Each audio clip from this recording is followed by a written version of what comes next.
Ashok Leyland BS6 गाड़ी में जब भी पिकअप का प्रॉब्लम आए, पिकअप के प्रॉब्लम में एससी डोजर डाउन स्ट्रीम और अप स्ट्रीम के कोड आए, तो क्या करना है? अगर रीजनरेशन नहीं दी हो गाड़ी तो उस सिचुएशन में हमको क्या करना है वो चेक करेंगे। अभी एक फिल्टर आता है, डीजल फिल्टर। डीजल फिल्टर के ऊपर एक बेंजो वाइसर आएगा, वो अभी मैं दिखाऊंगा आपको। वो चेंज करना है। चेंज करने से इसका प्रेशर वाल्व ओपन हो जाएगा और डीजल अच्छी स्पीड से मिलने लग जाएगा। एक तो डीजल फिल्टर ये हो गया। पहले डीजल फिल्टर डालने के बाद में भी अगर ये प्रॉब्लम आती है तो हमें ये एक्शन लेना है। ये होता है एससी डोजर का प्रेशर मीटरिंग यूनिट वाल्व। यहाँ पर जो नीचे बेंजो दिख रहा है वहाँ पर जो है प्रेशर डीजल का जाएगा और वहाँ पर सोलोनाइड एक्टिव होगा और आगे डीजल को स्प्रे करवाएगा उधर की साइड एससी डोजर में। तो फाइनली अब अपन ने डीजल फिल्टर के ऊपर का एक बेंजो वाइसर आता था, बेंजो वाइसर यहाँ पर जो डीजल फिल्टर तो ये रहा, यहाँ पर एक बेंजो वाइसर रख के उसका प्रेशर बढ़ा दिया है। प्रेशर बढ़ाने के बाद में गाड़ी को स्टार्ट करेंगे। ये लैपटॉप ले आया की बटन दे रखी, उसको दबाने से पता चलेगा SC dozer injector pressure error. तो इस कोड को अभी हमने जो काम किया है वो काम कंप्लीट कर दिया है। अब इसको लैपटॉप के द्वारा एक बार हटाना पड़ेगा और यहाँ से भी रीसेट कर सकता हूँ, किया था। उसके बाद में ये कोड देखता हूँ यहाँ पर वापस आ रहा है क्या। अभी मैंने बगैर लैपटॉप के ही काम किया है, कोड अभी भी आ रहा है। तो अभी एक बार लैपटॉप कनेक्ट करके उसको डिलीट करना पड़ेगा। SC doser injection pressure error आ रहा है, तो एक बार एससी डोजर का कोड डिलीट करते हैं। उसके बाद में इसका रीजनरेशन कंप्लीट करेंगे। उसके बाद में देखते हैं गाड़ी का जो आरपीएम का फ्लक्चुएट हो रहा था यहाँ पर वो सही हुआ है या नहीं हुआ है। तो ये जो कोड एरर एससी डोजर का आ रहा था कि लैपटॉप कनेक्ट किया है, लैपटॉप कनेक्ट करने के बाद में ये जो कोड है SC dozer down stream pressure line leakage और ब्लॉकेज का कोड था। तो हमने इसकी लाइन वगैरह अभी पूरी क्लीन कर दी है। अब कोड को डिलीट कर भाई, डिलीट कर उसको।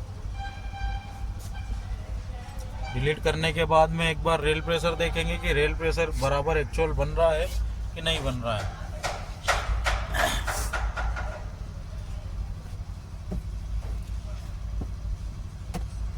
तो यहाँ पर अब नो डीटीसी बाउंड मतलब कोड एरर पूरा डिलीट हो गया है। एक बार इसका एक्चुअल रेल प्रेशर देखेंगे। अब यहाँ पर भी देखते हैं कि वो डिलीट हुआ है कि यहाँ पर मेमोरी में सेव है इसकी। तो इंजन में नो फॉल्ट कोड और आफ्टर ट्रीटमेंट सिस्टम में भी नो फॉल्ट कोड, मतलब गाड़ी में प्रेजेंट में कोई भी कोड एरर नहीं है। अब इसका रेल प्रेशर देखेंगे एक बार। प्रेशर में कोई डेविएशन तो नहीं आ रहा फ्यूल में। ये फ्यूल में आ गया। फ्यूल में प्रेशर आप जो सबसे नीचे वाले पॉइंट है एक्चुअल और रेल, ये दोनों प्रेशर देखेंगे।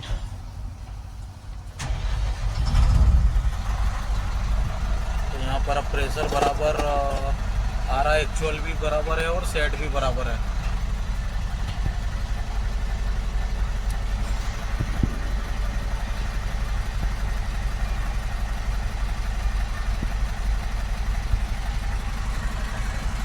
अब गाड़ी को गर्म करना है, गर्म करके फिर रीजनरेशन लगाएंगे। रीजनरेशन कंप्लीट करने के बाद में फिर वापस कोड देखना है, एरर देखना है कोई एक्टिव आफ्टर ट्रीटमेंट में कोई एरर तो नहीं आ रहा है। अभी आरपीएम तो पूरा गाड़ी लेने लग गई है। अब इसको गर्म करने के बाद में इसका रीजनरेशन करने के बाद में देखना है वापस कोड एरर एक्टिव में है इनएक्टिव में है। वो गाड़ी को अब हमने गर्म कर लिया है 80 डिग्री के समथिंग। हैंड ब्रेक की जो सिंबल है वो भी पार्किंग लाइट ब्रेक अप्लाइड है, जो ऑफ है एक ऑन है, तो ऑन पे करना है। अब ग्रीन बटन को प्रेस करके रखना है। ये वाली जो ग्रीन बटन है इसको 3 से 4 सेकंड प्रेस करके रखना है। 1 2 3 4। अभी रीजनरेशन नॉट नीडेड बता रहा है, कुछ एरर दिखा रहा है। System active, contact dealer.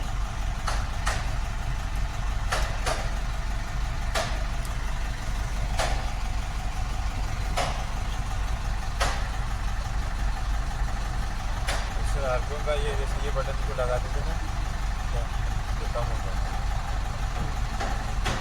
Fault code तो कुछ नहीं आया है, बट ये इसमें गर्म का अभी बोल रहा है, और गर्म करो गाड़ी को।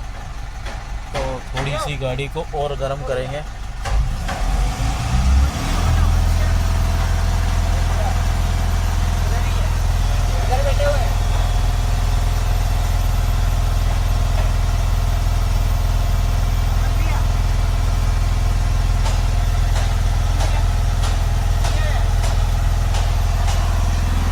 हाँ ठीक है।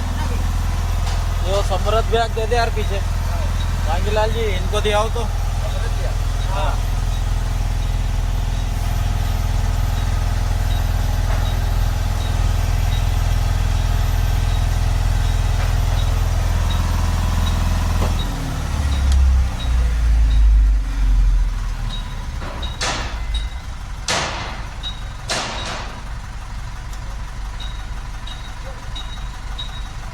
एक बार बैटरी कट आउट करो बंद।